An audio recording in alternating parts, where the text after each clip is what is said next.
Hey everyone, welcome back to my channel. Today we are going to discuss about the business of Narayana Hrudayalaya, fundamental analysis of Narayana Hrudayalaya, and we will be also deep diving into the charts, technical charts of Narayana Hrudayalaya. For those who don't know, Narayana Hrudayalaya runs a network of hospitals in India as well as in Cayman Islands, a healthcare market which is least explored right now and has a very high margin business.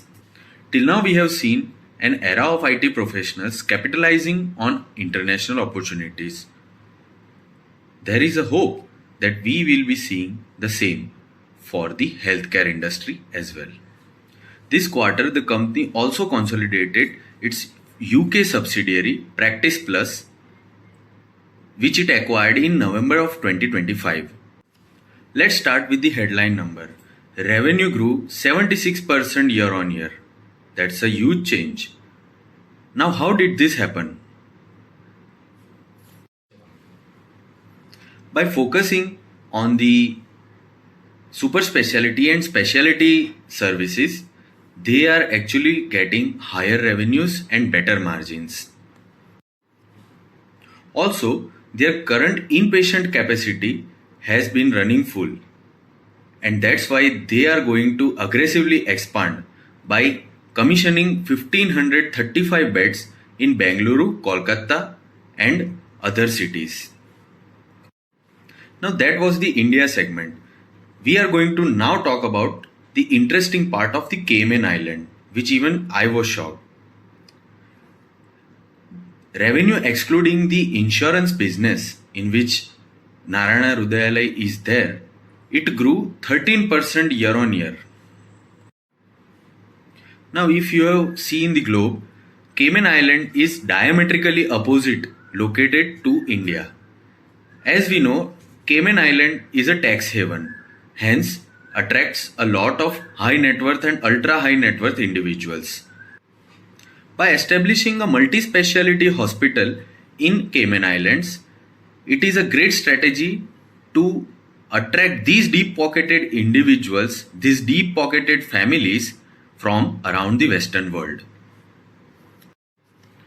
EBITDA grew 43% year on year, indicates a solid growth. But overall consolidated operating profit margins fell 4.6 percentages. There are two main reasons why it happened. So this is a rare case where EBITDA number grew in rupee terms, but the margins fell. It happened because of the UK subsidiary. The newly consolidated UK business added 8.1 billion rupees in revenue. But its EBITDA margins were 10.4%, much lower than the core business of Narayana. Hence, it dragged down the margins of overall business. In UK, they have entered the primary segment, primary services market, and in future, they are planning for a super specialty hospital. Also, they are right now very much in the spending stage. They are spending really heavily. Initial investment one-time cost is right now very high. Hence, the margins got dragged down. Second reason for the drag down of EBITDA margins is that the Narayana is actually integrating into the insurance and clinics businesses for both India and Cayman, which is yet to turn around. So essentially, the hospital business of Narayana is doing well, but these newer unprofitable ventures are actually dragging the margins down. The core business of Narayana tells a better story. If you adjust for insurance and clinics businesses for India business of Narayana, then EBITDA is 35% increased year on year and the margins has increased by 4% to 23.6%.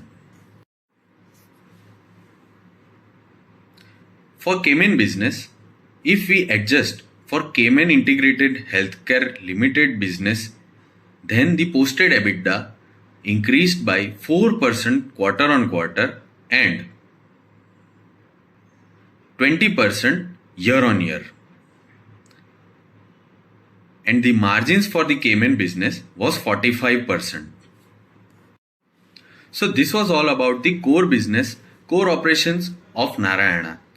For further deep diving into this company, you can use the coverage provided by PL Capital. They have deep dived very nicely into the business of Narayana.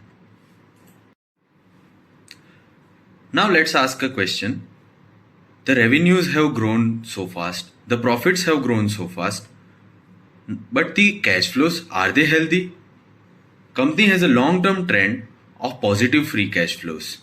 It indicates that the company is financially healthy. Secondly, the ratio of cash flow from operations to the EBITDA is above 100%, which shows that the reported accounting profit is actually backed by physical cash. It's a good sign. Third, the reinvestment to the capex ratio is also elevated above 50%. It shows that the management has been aggressively expanding its capacities.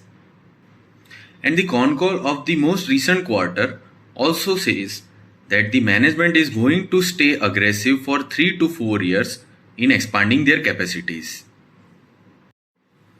The best thing why I like this sector is because the sector itself has a negative cash conversion cycle. It means that the company's suppliers are actually running company's operations and the company doesn't need any new short-term borrowings to run day-to-day businesses. On the operational side, the parameters like bed occupancy and footfalls are in a long-term trend improving. Now let us come to shareholding pattern. The promoter holdings have remained steady and elevated at 63% of the company, which is a good sign. We can also see significant interest of institutional investors in this company, showing smart money confidence on the company. As we can see in the peers, the sector of healthcare is itself in a tailwind situation. It shows that all the peers are growing at a great pace.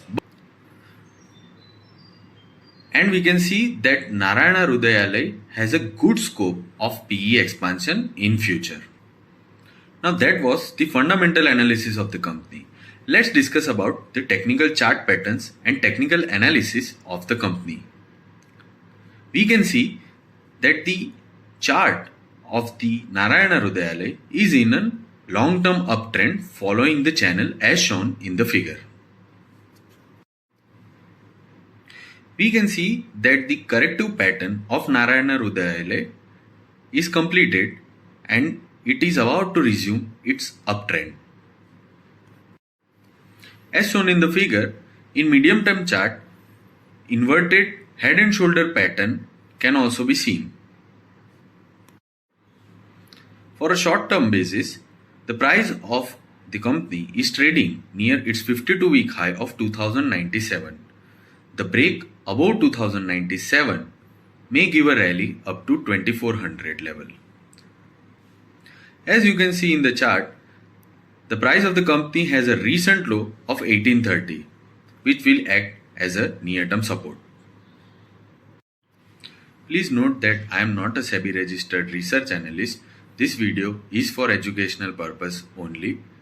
Please consult your financial advisor before taking any step into the market.